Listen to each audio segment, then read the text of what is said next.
All right, so our next speaker is John Eric Humphries. John Eric is a National Science Foundation Graduate Research Fellow in the Department of Economics at the University of Chicago.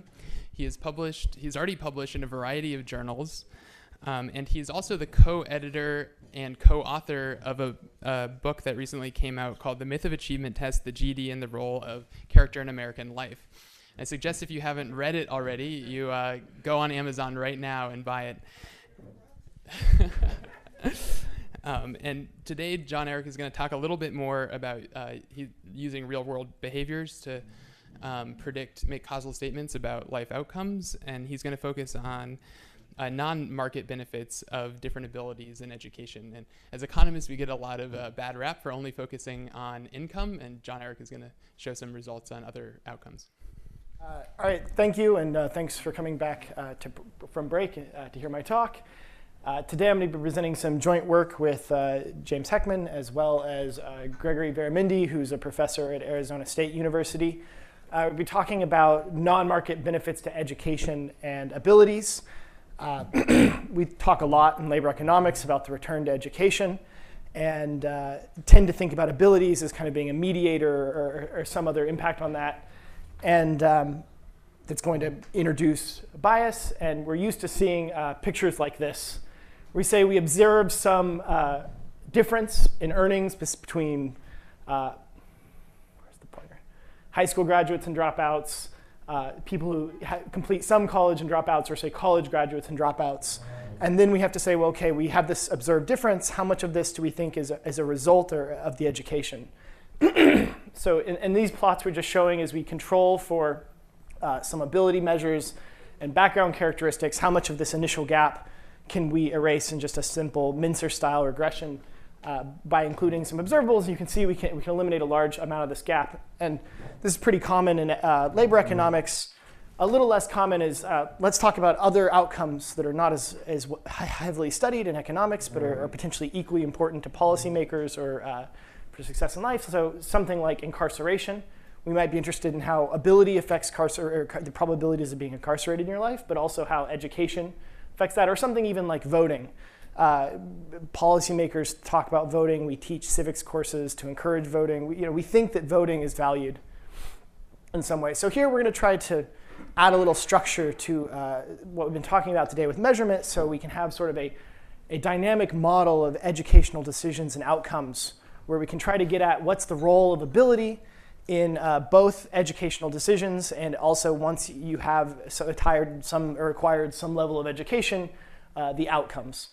And then once we've controlled for ability, we can also talk about what's the benefit directly of education. So the framework's going to be a generalized Roy framework, where individuals are making a series of educational choices, and we're going to assume that there's some latent, unobserved, or partially observed set of a vector of unobservable endowments, I'm going to try to call them throughout the talk, that are going to be generating these dependencies between educational choices and outcomes. And I'm going to use a measurement system to try to place enough information on those endowments to be able to interpret them as something like cognitive and non-cognitive skill, very similar to what Tim did in his presentation. So we don't impose selection on gains in the model. This is important for something like non-market outcomes. We might think that we believe people make choices in education. They choose to go to college because they think they're going to get paid more if they go to college. It's less convincing that people choose to go to college because they think they're going to vote more if they go to college. So as a disclaimer, I'm probably going to use skills and endowments and abilities throughout my talk almost interchangeably, or maybe even traits if I'm not careful. Here I really mean this vector of unobserved or partially observed endowments that are driving the correlations between decisions and outcomes. So please forgive me if you think those have very different meanings. I'm going to use them synonymously here. OK, so skill endowments are going to affect education. Oh, also, I'm going to give up my last 10 minutes of the talk for some comments on something very particular in this model about using early behaviors to predict later behaviors that Professor Heckman is going to talk about. So I'm going to skip some slides as I go, because we're going to be a little time constrained. OK, so basically skills affect these life cycles in two ways. They affect my educational decisions, and they affect my outcomes. And then again, when we think about treatment effects, these skills are going to play kind of a very nonlinear role through both of those mechanisms. So let's talk about the model. We're going to have a model with 4 educational decisions in it. Individuals are going to, so I'm not going to explain all of the notation in this plot, but the key thing is the tree. Individuals are going to choose to graduate from high school. Okay, just yawning. Thought you were asking questions. Sorry. Good. So individuals are going to choose to graduate from high school. If they graduate from high school, they can then enroll in college. If they enroll in college, they can then choose to graduate from college. And if they drop out, they have the option to get the GED or not. So we have this tree of educational decisions where kind of your past actions open up new actions for you. To talk a little bit about our decision model, we're going to have a decision. Each educational decision is going to be just follow just an index threshold crossing model, which is pretty standard, where you have some latent utility or latent index for that choice. And if it's greater than a cutoff, usually 0, the individual is going to choose or go make that educational decision. So we're going to have this set of educational decisions. We're going to say an individual visits a particular decision node if we're going to use the notation QJ equals 1. But the idea is I don't get to choose to enroll in college if I don't choose to graduate from high school. And we're going to assume that this decision, this underlying index or utility has some observable component, which is observable to the econometrician, and then also some unobservable error component, which we'll talk about the specifics of that error component in a moment. Right. You're getting the sequentially optimal decision. Yes. Okay. Yes. So this is just exactly one decision, right? And you only are at this decision node if you've already made some past decision. Right. So here we have a set of outcomes. We're going to have discrete and continuous outcomes. Discrete outcomes like voting, continuous outcomes like earnings. They're going to assume these follow a pretty simple or similar model, either with the latent index or the actual outcome, where we have an observable component that comes from that is observable to the economist, and again a separable, unobserved shock or error component that the economist does not observe. That's going to drive some of the correlations later. And finally, to our model, we're going to assume we have some measures. So we're going to be using the NLSY. But in many social science data sets, we have some measures of behavior, some test scores, some potentially, did I get in fights when I was young? I think an example was earlier, do you have close ties with your family? These types of measures are common. And we think that these also contain some information that we're going to try to take an advantage of. And we're going to assume that I've used T here to kind of indicate something like test scores, but we have a set of measures that, again, depend on some observable characteristics to the economist and some error term. So we're going to assume this linear in parameters or probit style model. You could imagine using something more complex like an IRT model or something if you had individual responses. Those are pretty uncommon in survey data that we use. All right, so the big piece here is we're going to assume that there's this vector of latent endowments that are driving correlations across all 3 of the error terms. So these are the errors from the educational choices, the errors from the outcomes, conditional and educational choice. So here S is my final level of education, and K is a particular outcome. And then finally, I have the errors in my measurement system. And so we're going to have basically a latent factor model where we're going to assume is driving the correlation between these choices. Importantly, agents know and act on their factors. So this is going to introduce correlation that is unobserved to the economist. Skip this slide. OK. So which measures do we use? And this is kind of the big question. It is a big question about this conference. And so as a labor economist who uses lots of survey data, I would love to say we can use all these measures, right? Because we have a lot of, we have 5 measures on early risky behavior. We have a couple measures on how their relationship was with their parents. We have a few measures. And of course, there's some risks in that, but we also think that there's a lot of information that can be used. So in the NLSY, we have tests. We have self-reported behaviors, like did you get in fights when you were 14? Did you shoplift when you were younger? And then we have observed outcomes, which are, of course, the actual decisions. Did you end up graduating from high school?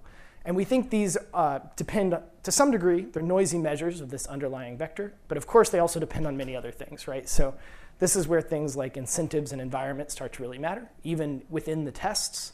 If I go to a school where scoring highly on a test might be looked down upon, knowing that ex ante for looking at that person's test score is going to be pretty important. So we need to think about incentives and environment in affecting our outcomes and our measures here as well.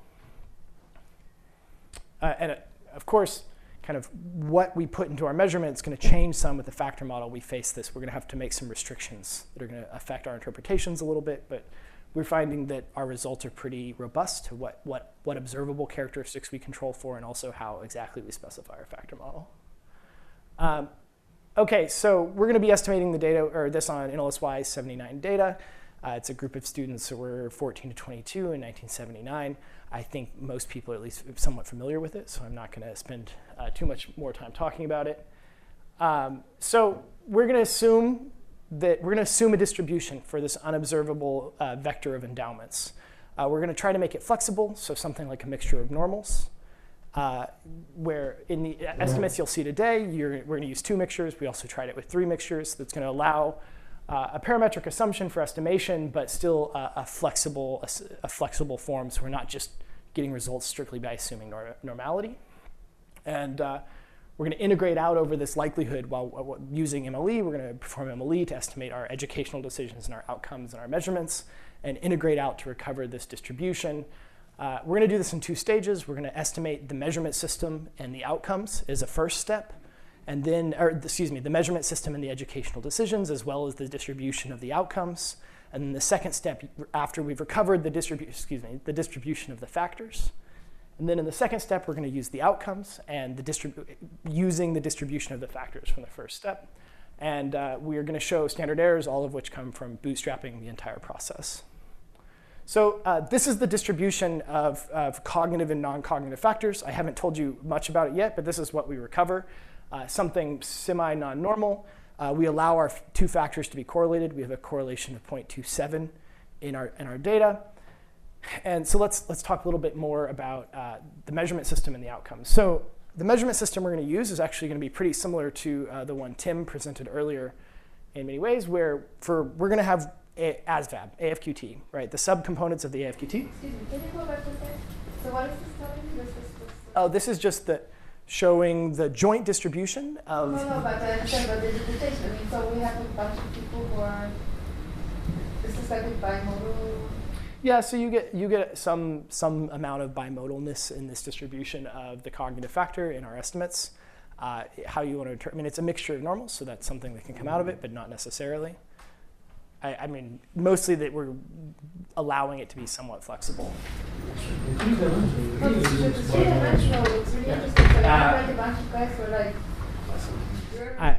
I mean, I think part of that's just a 2-dimensional representation of a 3-dimensional object. Yeah. But there. So I mean, this is the integrated out marginal distribution. So on average, it's not that bimodal. Also rotating it, it's not that bimodal. I don't think that we're finding some incredible bimodality here. Right. So there is a correlation.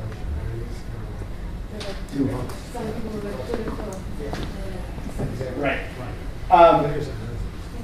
Yeah, and maybe there's something to that. We haven't really investigated that. But so for the measurement system, we're going to have the subcomponents of the AFQT, which are some of the subtests of the ASVAB, and we're going to assume these only measure cognition. This is a pretty strong assumption. We have some evidence from some work with Lex Borghans and Bart Goldstein that the ASVAB probably measures some things, of course, like some aspects of how motivated you are on a low-stakes exam. So we're probably capturing some measures of personality or non-cognitive traits of some kind in this as well. But as a normalization, we're going to assume this is measuring just cognition. And then we're going to use 9th grade GPA for core subjects as a measure of both cognitive and non-cognitive ability. For outcomes, so we have something classic like wages, but we're also going to consider a number of I'm going to call them non-market outcomes. Of course, many of these are closely tied to the market. You're more likely to commit a crime if you're poor and hungry. But we're going to consider incarceration, welfare receipt, self-esteem as an adult, depression as an adult at age 40, if you voted in the 2006 elections, and smoking if you smoke at age 30. So I just walked through some of this, but these are the equations we're going to try to write down. With ASVAB, we're going to assume this measures depends on a set of observable characteristics x, which could be things that we think are going to incentivize or capture part of the environment that are going to affect this testing score, as well as GPA, which is, again, observable characteristics, ASVAB just depending on cognition, while the other two factor GPA loads on both factors. It turns out for identification, we only need one dedicated measure. Williams, 2013, who was previously a PhD student in the department, provides a nice proof showing that as long as you have a single dedicated measure, you can identify a factor model with two factors where the factors are correlated.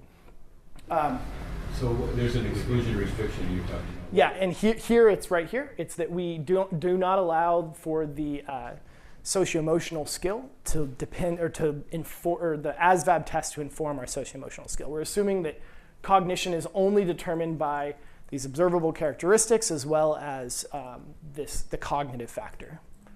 And because the influence of that went through, is already represented in theta C. Right. So the effect of the non-cognitive has already been absorbed into that theta C. So theta, we're assuming that the cognitive factor is. Yeah. If we think that trying hard makes you smarter. Right. So you got smart. We already took that into account with theta C. How do you that's one interpretation. I think the correct interpretation is just that this is enforcing something on the data that's probably not fully true. We probably think that test scores depend a little bit also on kind of your personality traits, right? And that's just something we're going to try to give that to cognition, and because we're going to find that these non-cognitive factors are important, and we don't want to kind of bake that in, right? We want to give, we're going to err on the side of making the cognitive factor more important than it should be by assuming that these measures are only measures of cognition. Can I understand, are you recovering the thresholds from the choice data?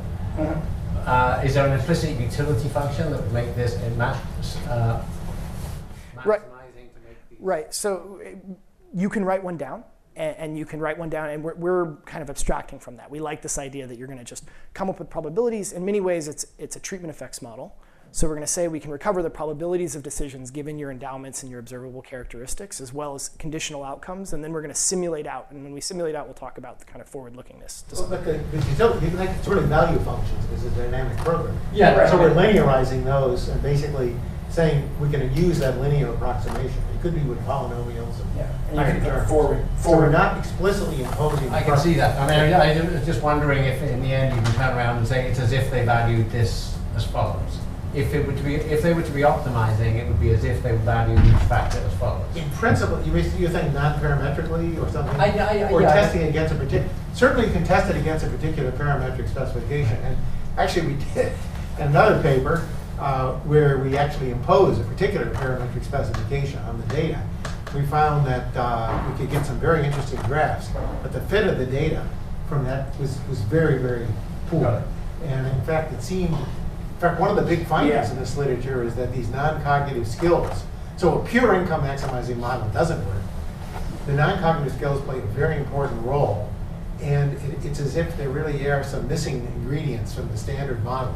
Now that could be credit constraints, but there's some work by Navarro who actually does a version of this, where he actually allows for cognitive and non-cognitive skills and constraints. So you actually have credit constraints, so a kind of short borrowing constraint, I guess you'd call it a Iagari type constraint, and with risk aversion, and still finds that there's still a huge role for non-cognitive skills. So it's a little bit of saying that we're not so confident. And some of the predictions that come out, the rates of return from this pure structural model that come off counterfactuals are absurdly high. And you have to get this. So it's an open area of research, which is exactly what the right model. Even though it's 50 years after Becker's book, we still don't have a good model of the determinants of education that fits the data all that well, even despite Keen and Wolpen and others.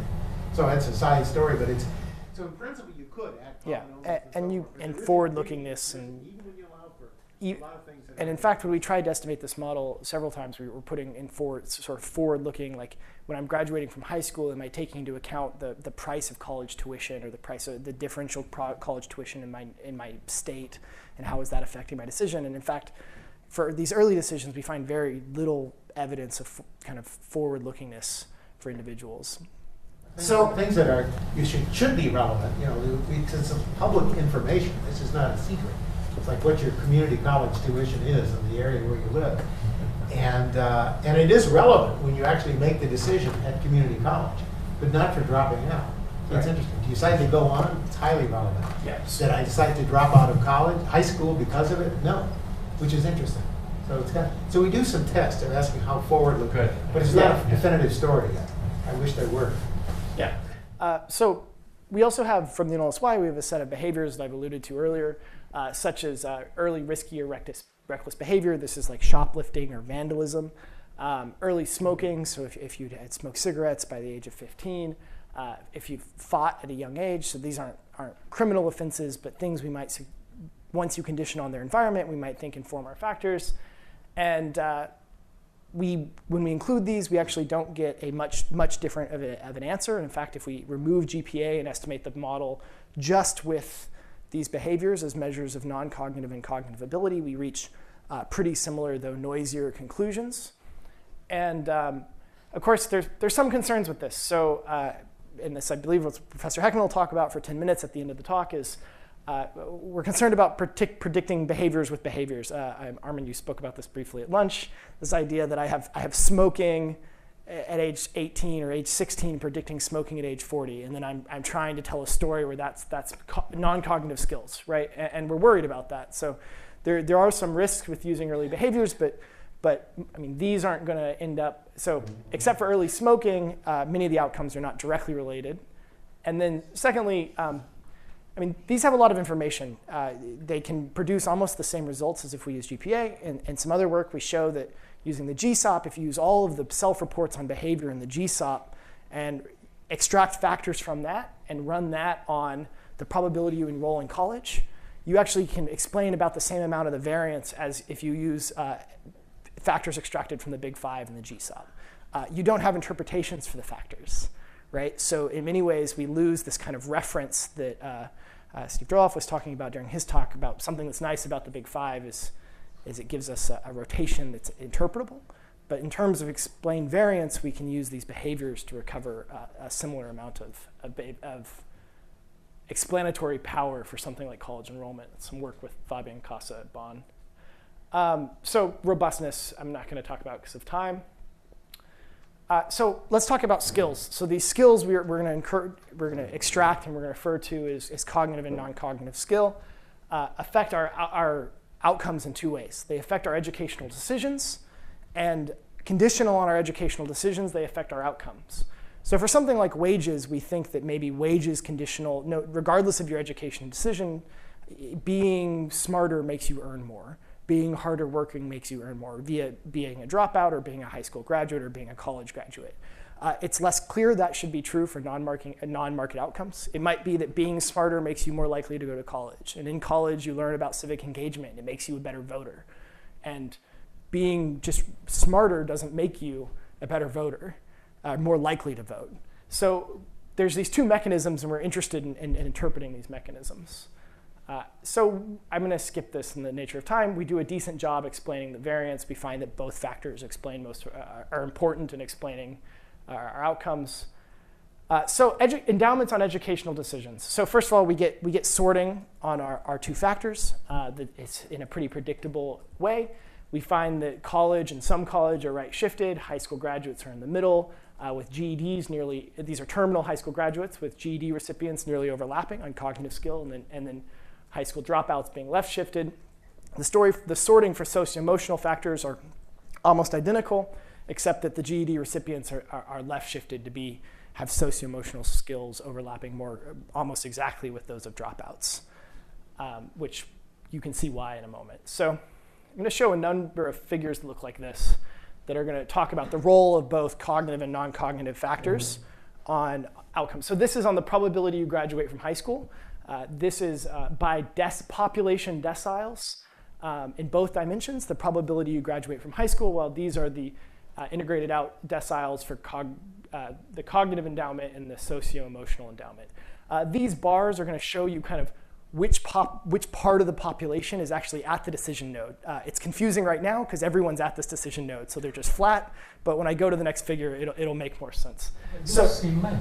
It looks symmetric. So it's not perfectly symmetric, but we find the loadings, it's actually almost the same for cognitive and non-cognitive endowments for high school graduation. It's very important in both dimensions, but you can also, if you're in the top decile of socio-emotional skill, you're pretty likely to graduate regardless of your cognitive ability. And if you're in the top decile of cognitive ability, you're pretty likely to graduate regardless of your socio-emotional skills. So there's some sort of compensation going on as well. So if we move on to some college, we see that the skills continue to matter. And now you can see what the bars are showing. This is kind of the distribution in deciles of people who reach this decision. So some college, we also find that both skills matter. Now you have a little statistically significantly different slope in cognition than well, it's statistically significantly different. Before it's not. Yeah, a somewhat different slope. For college, now you see we're getting mostly people near the top of these distributions.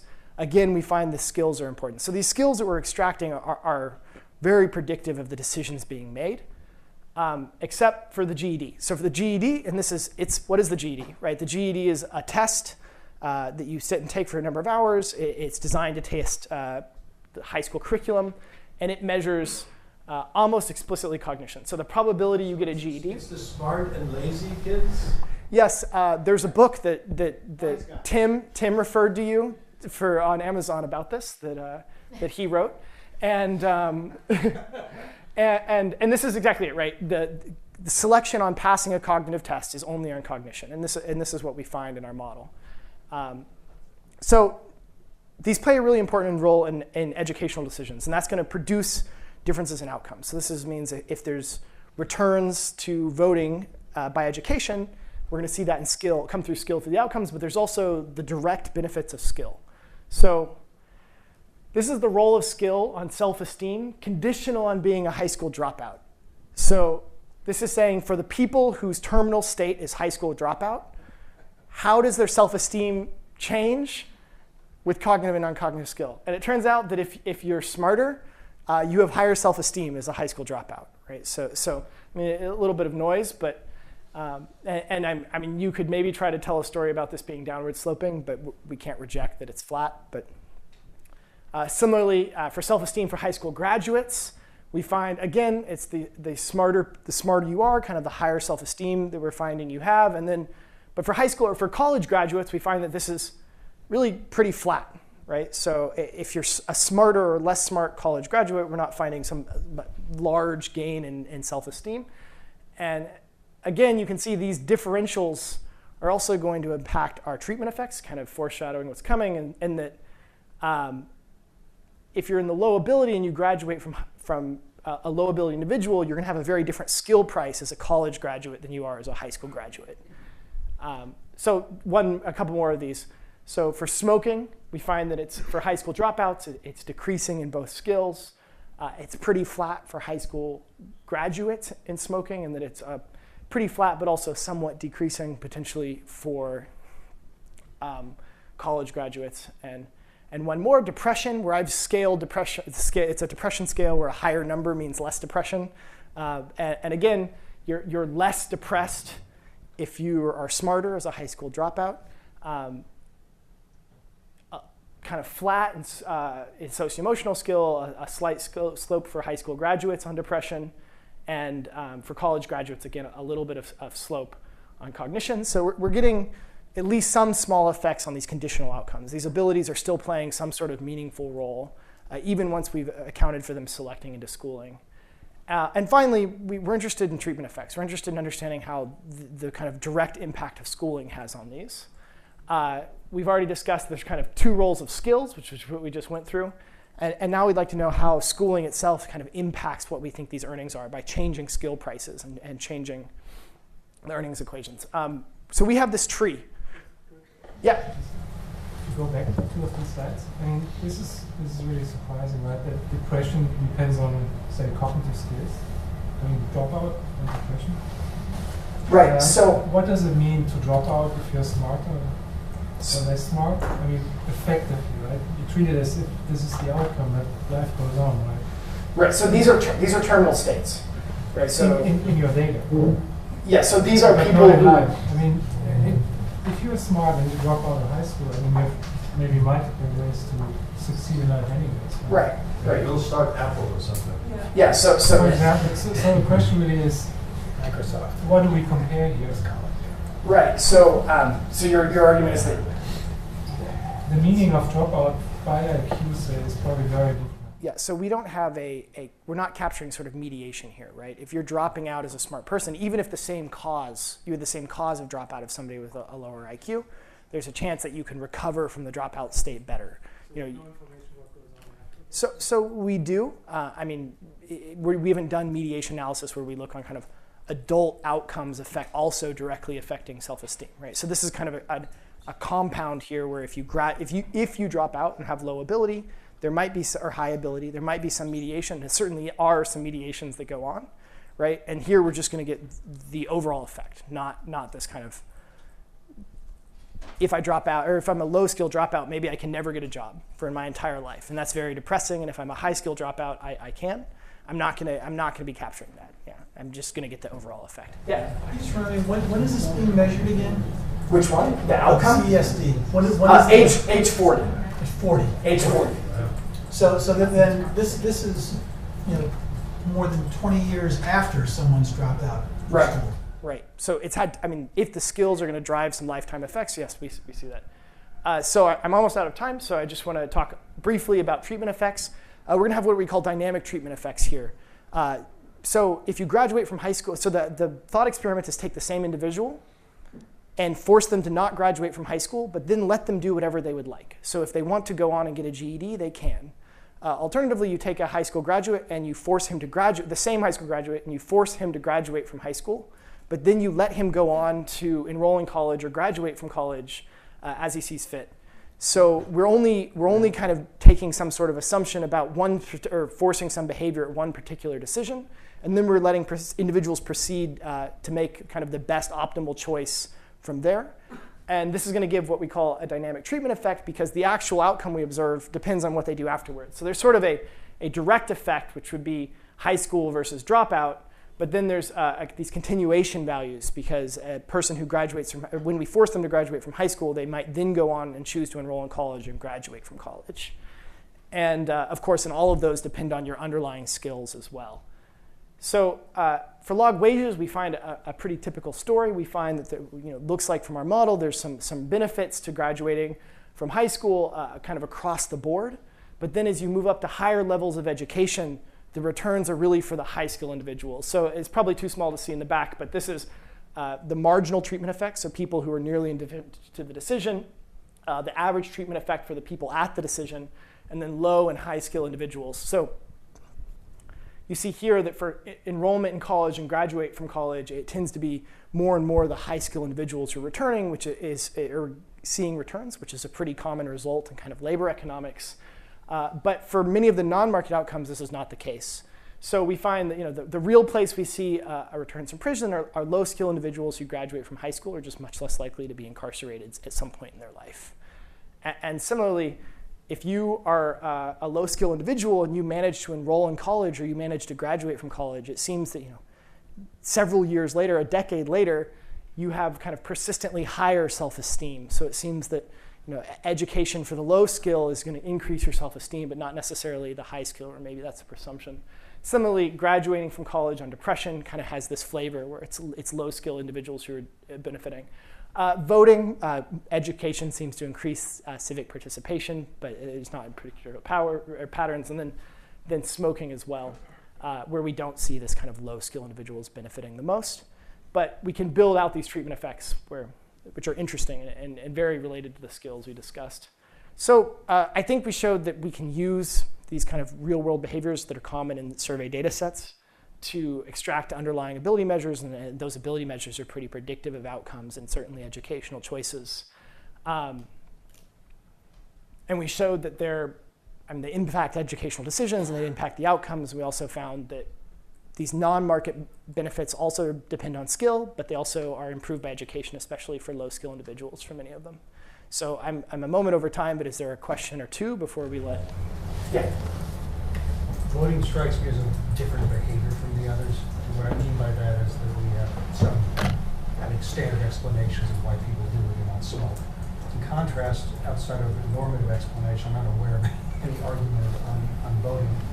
So it seems to me that something to pursue is that there's information coded in the particular skills that you're associating with voting that tells us something about ethics, or morality, or just normative behavior, as opposed to the other candidates you're looking at.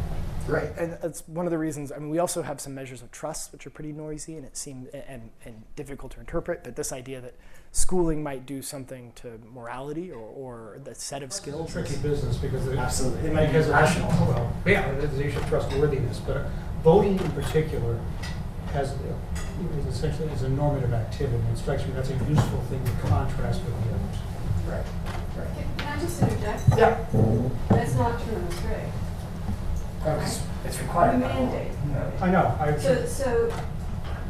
referring to the United States. Yeah, I understand. And so that was my next question, which is how much do you think the U.S. context matters here? So not just for the voting, which is kind of trivial, but also for the labor market. So one of them it matters a lot, and that's our measurement system. So there was this question about what Koji should spend his money on, and both Tim and I used GPA to quite successfully show that we can measure kind of some non-cognitive skills here. But in many European countries, for example, GPA is 95% determined by an end-of-year nationalized exam, right? So that's, I mean, their GPA is an achievement test. And again, it might be measuring content learned, and it might still provide some signal at underlying socio-emotional skills or grit or Big Five measures. But certainly something like GPA is going to be very different by country from country, because we're exploiting here that a lot of GPA in the US, especially in high school, is I showed up to class, I turned in my homework, I wasn't late, I didn't fight, these kinds of things. So what I take away from this is this works well, but you still have to have a model of what's driving the outcome, right? In order to ensure that what the residual is, which we're going to call non-cognitive skills, actually is something that we want to interpret now. You're right. I think this is more about the mechanisms of skills and the education and outcomes, but it's not exactly what you were talking about from like a policy relevance, where if you want to bring a policy to the table which says this is certainly going to improve ability, this is more about mechanisms. I certainly agree. Okay, I think we'll probably take another round of questions once Professor Heckman's done talking, so let's let him talk, and then if there's other questions about this or your work, So that's this question that came up, and it'll come up repeatedly, and that is using behaviors to infer skills. And this is where I don't make a distinction, and I think this is the point I was trying to say earlier today, between saying here's a test that we actually put out there, and then here's a behavior where we actually can measure something. And I'll just give you an example. So this is actually also with the same set of co-authors and all. So this is all what we talked about before, but I just want to emphasize this and show an example. So all of this we saw before, but now I just want to think about, we have a vector of n sub t tasks. So there are n sub t tasks that are depending on underlying skills. They could be tests. They could be whether or not I actually commit small crimes. It could be whether or not I even vote, I guess. You could think of various behaviors, or all kinds of behaviors. And then we also want to control for things like context and the context. So these are all vectors. And we want to be able to standardize for things like effort and context in looking at the measure of any kind of measure of skill. So that's the key point. So this equation is just kind of the key equation of interest. And what John Eric was doing, and Tim too, was really kind of fitting versions of this equation on using behaviors to kind of infer back some of the theta, which I think is good. And so here, I mean, this is kind of complicated, and it's just saying what I said already verbally, so you can read that for yourself.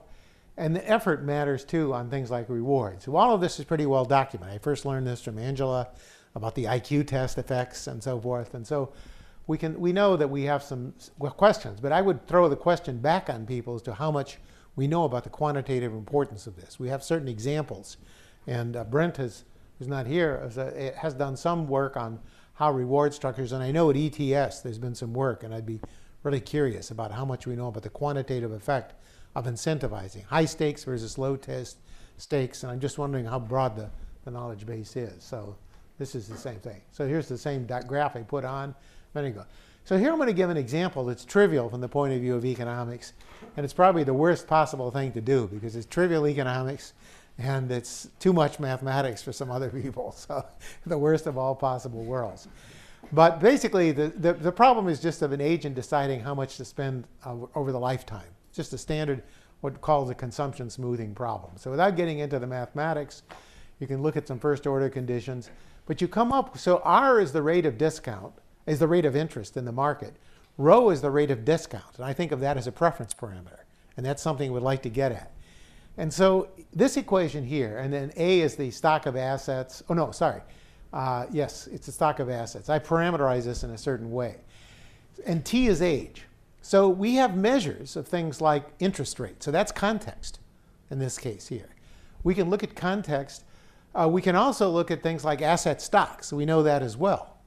And then the question is we have a couple of floating parameters around, both of which could be called parameters, right? Preference parameters. One would be alpha, which in some models is like a measure of risk aversion or how much utility declines. I didn't really have risk in my model.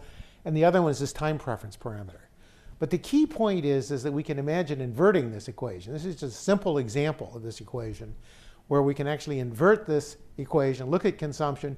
We have multiple measures of this over time, right? So we can actually think of some of these things as being constants, which we could difference out. And so it turns out that we can actually get our hands on at least some combinations of those preference parameters. And so looking at behavior that way. Now we could also supplement this by having some additional tests, like take Armin's example, risk, looking at risk tolerance from elicitations on surveys. That would also give us some measure of rho, and then we could isolate alpha. So this is kind of an example of what I'm saying. Now this is a bizarre example, and I don't think I should probably develop it. How much time do I have left? No time? 1 minute? About a minute. A minute or two. Okay, well, let me just sketch a model. But I just want to sketch a model, and this is a dynamic model of morality that actually arose from a dynamic model of smoking.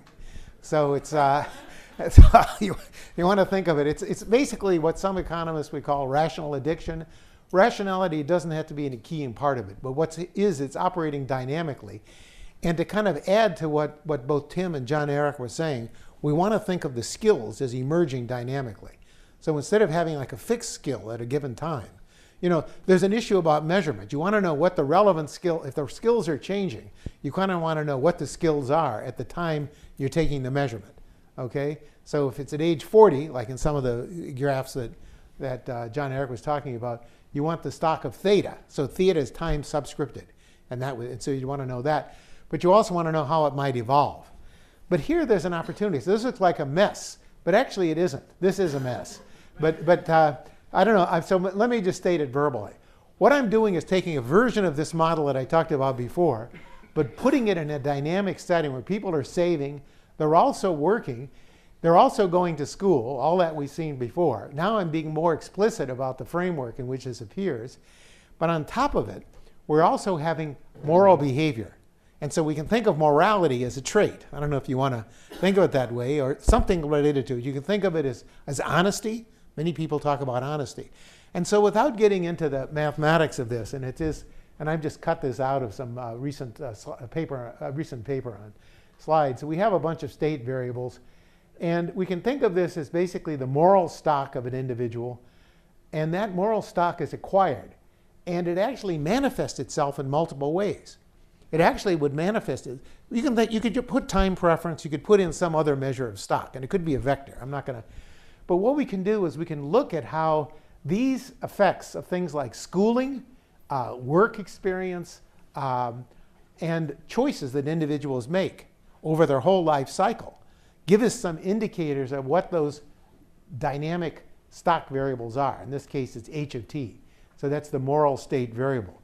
And the moral state variable itself is a result of practiced, I can do certain moral acts. I can go to a guru. I can meditate. I can basically joy in a religion. You can think of this as a model of religiosity. So again, we have multiple measurements, and that's the beauty of this dynamic framework, that we can use these multiple measurements, and out of the multiple measurements, these same skills, even though the skills are changing, we have multiple measurements at a point in time. So we can measure the dynamics of how they change as well as a whole set of manifestations. So again, it's the same question we talked about at lunch. Low dimensional representations of a lot of different behaviors. So I talked about consumption. We could have a vector of consumption. So we could have the decision to cheat on a test, or the decision to commit a crime, or to do something, or buy a car. So those, I think, are very, I would just lay that on the table. So this is a framework that's operational. You can also, instead of H, talk about smoking and health. So literally, we estimate this also on a model of smoking. So you can look at what smoking does, what the effects are on health. And there is state dependence. And I'll just show you that in a sense that, so we can accumulated work experience, get education accumulated. Preferences of individuals can be themselves shaped. So I shape myself by practice. This is what we were talking about years ago. But literally, we have individuals shaping their preferences. But we can then see what the choices are that people make and infer from that the H. That's a standard problem in economics, where you're trying to identify underlying preferences. And from the multiple manifestations, we can. So, you can talk about, sometimes the word addiction is used here. It's a little less clear that it's addiction. You could think of this as drug addiction if H were like taking a narcotic. But you could also imagine as you become a perfected human being, you reach the Aristotelian state of effortless morality, okay? So anyway, so you can go through, there's a lot of notation, and I'm sorry for this because it was a kind of cut and paste. But equation 9 is basically showing how the stock of morality would evolve from period to period. I know you've been working on this, so we could probably fit a version of this model. But this depends on a whole set of actions, and here I'll stop. It depends on a set of actions, a lot of which I can measure. It depends, you could say directly on consumption, your educational choice, your choices about different amounts of work experience, and then of course your choices about moral behavior, contemplation, and what I do. I can try to build this, and I'm building my preferences. And I'm also building my wages. So we know that there is a lot of work suggesting that more moral behavior, people who are more trustworthy, command higher wages in the market. Bowles and Gentis have documented that, and Melissa Osborne. So, so the point is that with these multiple manifestations, we can actually build these models. Now, this sounds very ambitious, but these models have been fitted. And in fact, for smoking, I can give you, if I had another hour or two, this is under construction. But what I do want to suggest is because we have multiple indicators, it goes back to an old paper in a linear version by Goldberger and Yorescott. Goldberger was already mentioned earlier today. Multiple indicators on the underlying measures. And it's really what the logic is. But then the multiple indicators are things like tests. So tests certainly fit in here. So I said this would be my last slide. There are other accumulation equations. But I can do something, so we have budget constraints. Actually, it's a fairly elaborate model, more than you want to see right now. But we also have measures that are emerging. So we have cognitive measures. We have some non-cognitive, some of the standard measures. And what's interesting is in the past, people have used sort of the non-cognitive measure or cognitive measure. So I'm measuring cognition. But at some point, you can throw the crutch away and say, no, I am looking at the behavior, and this is what's giving me my operational definition of that trait. So just to say, I think this is feasible. You can show identification of these. These are sets of measurement equations. But you can kick some of these equations out. You don't need the measurements of a classical form to still identify the latent behaviors. So you see, I don't need a measurement on time preference necessarily to actually identify time preference. So that's what I would just conclude. I think this is kind of the general theme. It's operational. I think it's similar in spirit to what you're doing in some ways. You have a Markov decision process. You can think of this. It's on a very different scale, but we'll get But it's a Markov. This is a version of a Markov decision process. It's a dynamic programming model, actually.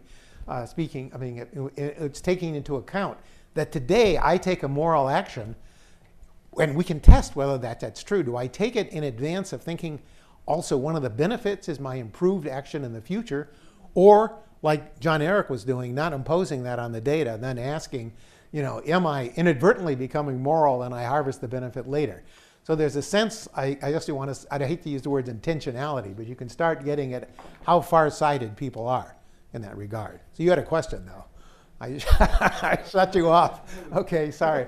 So I'll stop here with this. Can you identify, can you Yes. test the hypothesis that you make on the technology? So this could be a technology of human capital building, some morality. Like It is. human It is. capital. It's form of But human what? capital. It could Yeah. be an exhausting of a fund. They are completely different views. It's a I can have morality, but I can have a certain stock, and if I overuse it, then I will go to Right, but effort is. view, which is the opposite prediction. But see, in the D, I was kind of, I use this very general notation earlier. Now I'm getting all kinds of specific variables. But we do have the degree of effort. So if you think there's a fixed stock of effort and individuals differ, like Baumeister, right, is this notion that somehow I have a fixed amount of morality, it's difficult for me to be moral. Self-control, right. Well, morality, self-control, it could be a fixed stock of anything. But it's the opposite technology as the human capital technology. Well, no, I could have the two coexisting.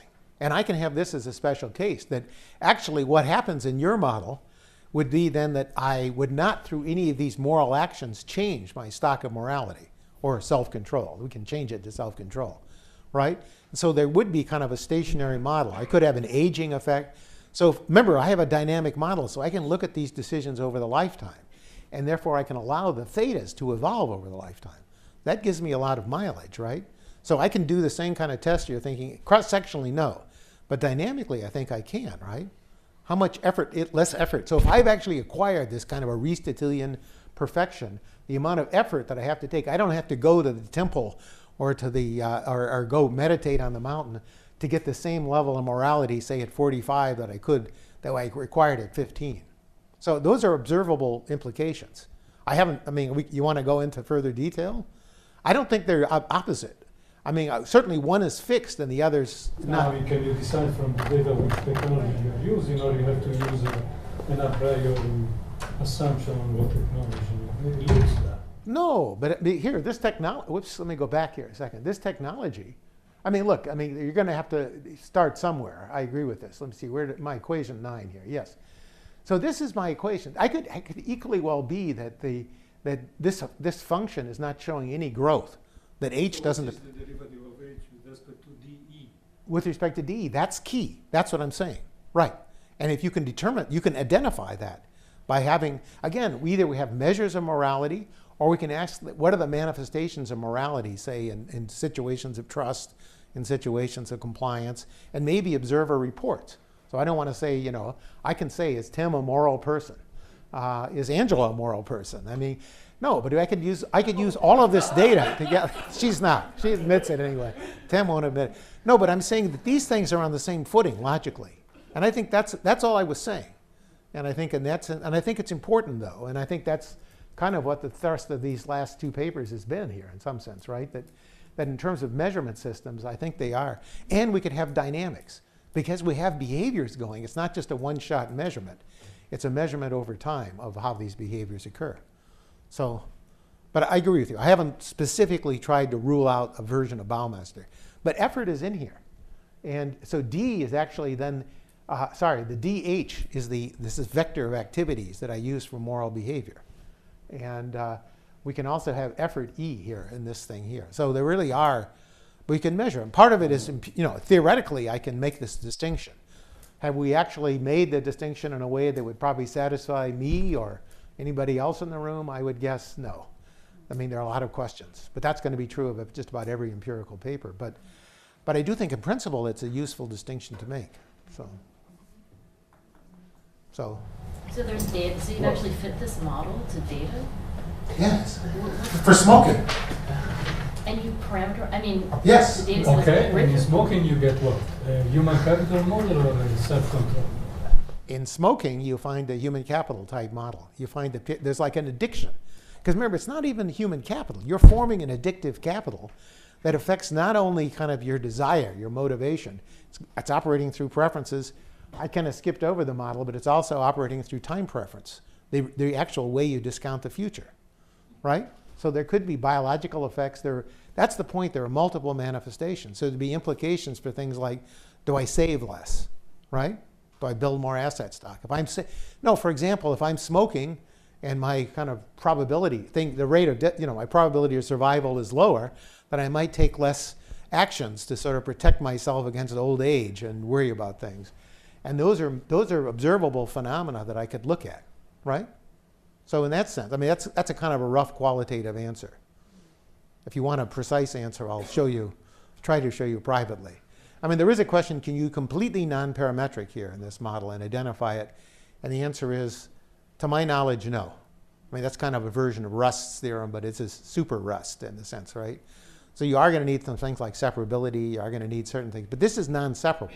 So I need some piece of information somewhere, some place to put my foot and get the rest. Now I'd like to introduce the official discussant for this, Dan Silverman. Dan is the Ron Falther Professor of Economics at Arizona State University, and he's a ideal discussant for this particular paper because his own research is centered around topics in public economics and includes work on the intersection of economic decision-making and psychological models of intertemporal preference.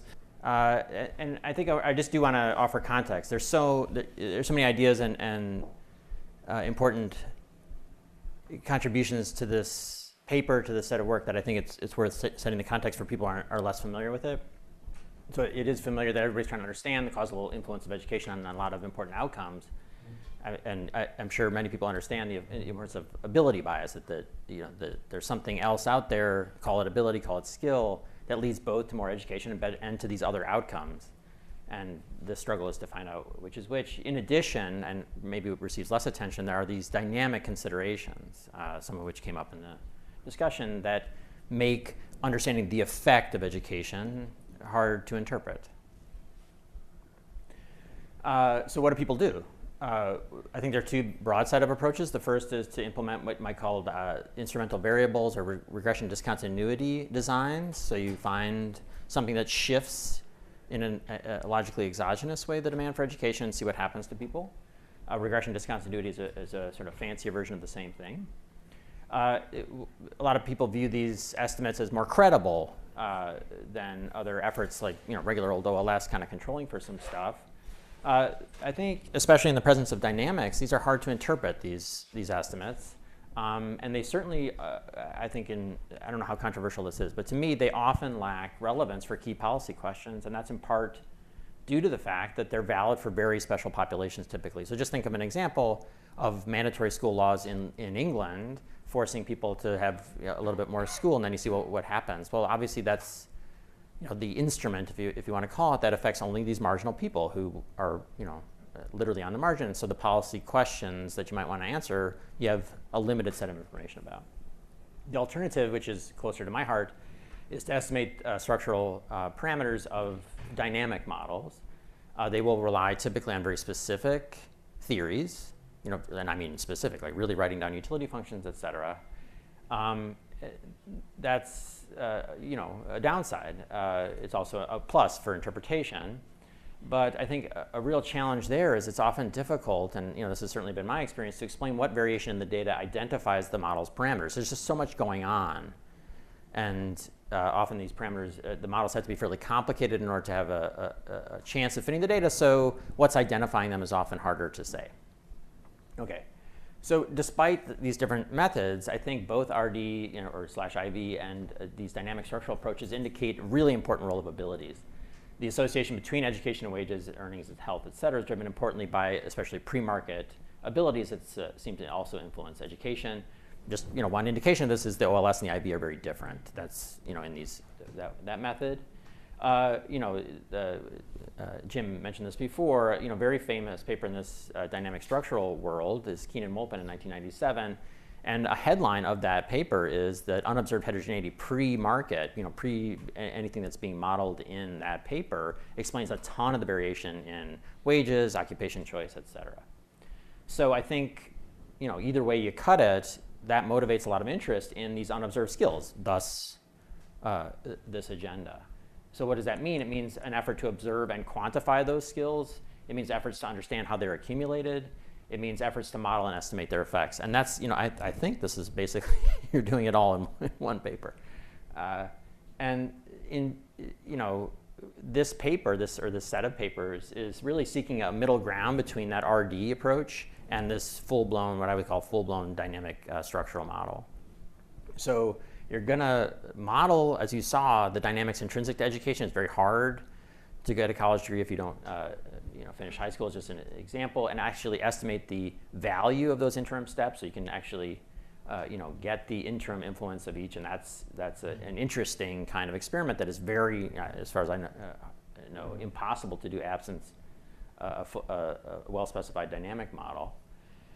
And so you have a lot of the advantages of that structural approach, but they avoid a lot of those strong assumptions, and I think also avoid a lot of this opaque nature of the full-blown dynamics structural models. Identification is much easier here. Okay, that's enough, right? You could stop there. So my advisor said, if you have, why try to aim for more than one idea in a paper, since on average you have, one would be way above average. But they keep going, okay? So don't blame them, but it makes it difficult. They're also taking a lot of care to measure and account for heterogeneous skills and endowment. So again, and that's the theme of this conference, but that's in some sense only part of the contribution. They're not just looking at education experience, and maybe if you're lucky, the AFQT, they're obviously expanding this to a broader set. I'm going to skip over this because I think the presentations actually made it clear. I just, you say, this is again a cardinal rule of presentations. They tell graduate students don't put all the notation up there, right? So it's too confusing. But it's actually, I wanted to highlight it because all these things have a little S on them. All of them have a little M on them. This is a large system of measures that are school level specific from which you can draw inference. So it's this, I think this is what you're talking about. So you can use the dynamics of the realization of these events to draw inference about these fixed factors. So why not, there's no need to do it just once. You can actually, pin down this, as you say, multiple indicator kind of model. So I think the measurement system is actually of intrinsic interest, and that's, you could gather a conference just around that. Okay? And so, part of its beauty is it's remarkably flexible. It's allowing this education level specific factors, allows for correlation in the factors. It's, again, in and of itself, it's a real contribution. And of course, relative to this long literature in economics, it's actually engaging with a whole nother set of skills, these social and emotional factors, and integrates them in a coherent way with cognitive tests. I think that's a big contribution in and of itself. It's not treating them as inherently separate. Okay, that's all the plus side. Okay, but to me, the effort is obviously ambitious and exciting, but also frustrating. So my sense is that the flexibility and the coherence, they are necessitated by a lack of theory for how these skills evolve. So I'd like to talk about them separately. But I'm looking for, if I were to try to pick up this ball and run with it, I want more guidance for which measures to include. Okay, I want to know. I think your situation here is being dictated largely by the NLSY. Maybe that's an overstatement. I want theoretical guidance for the number of factors. So you're using the data to tell you. I would like something better than that, honestly. I want some firmer guidance. You can imagine sort of arbitrary items that happen to be correlated. That's not something I would value. And I also want better interpretation of some of these factors. I honestly haven't heard the refutable part of the theory of either cognitive or socio-emotional factors. Maybe there isn't one. But in other words, if it predicts, we're done. I think that's, what is a cognitive or socio-emotional factor, so long as it's correlated, that isn't valid? I would like something more of a refutable theory. And here's some suggestions about what such an interdisciplinary theory, which probably exists, I just don't know about it, what such a theory might tell us. So it would tell us about exogenous accumulation and decay of these skills. So I would like to, understand what causes them. And I think maybe, we have some experimental evidence about how these skills are accumulated. And we could probably get, additional inference, it sounds like you're already building it, from panel data or experiments. In particular, what kind of skills are manipulable, and to what extent we could draw some theoretical guidance from So that. for just a psychologist who has no idea what exogenous accumulation is? Yeah, so this would be, sure, so this is not something I chose to accumulate, but that landed on me, either through an experiment or a change in my life circumstances. Does that make sense? If I win the lottery. Yeah, that would do it. Although you bet in the lottery to win the lottery. Probably that one too. So among people who went into the lottery, they can draw inference. Manna from heaven. Think of a manna. Manna is exogenous. So the opposite would be, Although it only fell on the Jews who were functioning. no, So maybe it wasn't. no, the manna fell on everybody, not only Jews. Yeah, sure. So, This is economic theory. Yeah, manna is big. you're lucky I haven't referenced the Talmud yet. So so this is the flip side, right? So how about theories of endogenous accumulation of these things? This is the kind of structure I'm used to. Maybe it's not useful here, but you tell me what should induce people to invest in these skills. What changes the price of investment? Now we're talking, or to me, okay? Finally, give me a theory of the productivity of these skills. If you want to expand this to a broader audience, I think, macro people maybe, they want, particular structure, particular understanding of how these factors come together and influence something observable, I think. Okay. Oh, wait, at an intuitive level, when we go back to the big five that we were talking about earlier, I mean, these things we think are pretty important when we know that somebody who's just extremely smart and is very lazy, I mean, you don't need a sophisticated model to kind of just justify that intuition, don't you think? Right, but I think other things matter, like staying with the course. I hear you, but now I want you to help me understand the more specific structure that links a measure of smartness with a measure of laziness to generate whatever it is. And so I haven't seen that yet, I guess. And I think people here probably know more. There are some answers, at least partial, and I just don't have them. So what are leading theories of the accumulation or decay of socio-emotional skills? Do we have them? How are they accumulated? How do they fade if they do? What kind of experimental evidence could be used to further structure this Heckman et al. Model? So to me, again, it's really letting the data in the NLSY tell you what that structure should be. But my guess is it could be supplemented with existing, to further structure it and test it with the NLSY. And then, of course, a longer project, what additional data and experience exist that could draw greater inference about the productivity of these skills in the same kind of model? In other words, what do they deliver, and how do you bring that back into, and maybe you're already doing this, but how do you bring that back into this particular framework to draw additional inference? So I guess all I'm saying is, to my taste so far, it's, let the data speak. I like that, but it's hard for me to wrap my mind around it absent more structure about how these skills accumulate, how they decay, and how they are ultimately productive. And so maybe it's too early in a stage, but I doubt it, actually. Okay, thanks. I think we have time for like one or two follow-up questions or thoughts related to this, if anyone has any. So I think the framework, if you have an experiment, the framework is already really set up. If you have some good instrument or experiment, which is a great instrument, right, those can enter directly into our decisions. Right? So if you have an experiment which is really going to strongly influence something like high school graduation, in many ways this is an ideal model because you can take that experiment and then try to back out kind of, okay, we really have some exogenous variation at the first node, and we want to see how these individuals move through the rest of their life once we force that issue. So we need some sort of model, loose model of the decisions after this first decision. Yeah, I mean, I guess my guess is that that'll be important for the promotion of the structure, which I think is really valuable. But until you give it that additional bit of, sorry to use the term again, sort of exogenous relevance or validation, I think it's going to be harder for people to swallow. But let me ask just a qualifying question. Yeah. There are such things. We have experiments like with Perry and some of these other data. And we actually have measures of social and emotional, non-cognitive skills, extroversion. And we can actually see that Perry has an effect on promoting those. I mean, right? Individuals are less aggressive as a result of being in Perry. There's a whole vector of measurements. And Those are actually over the life cycle.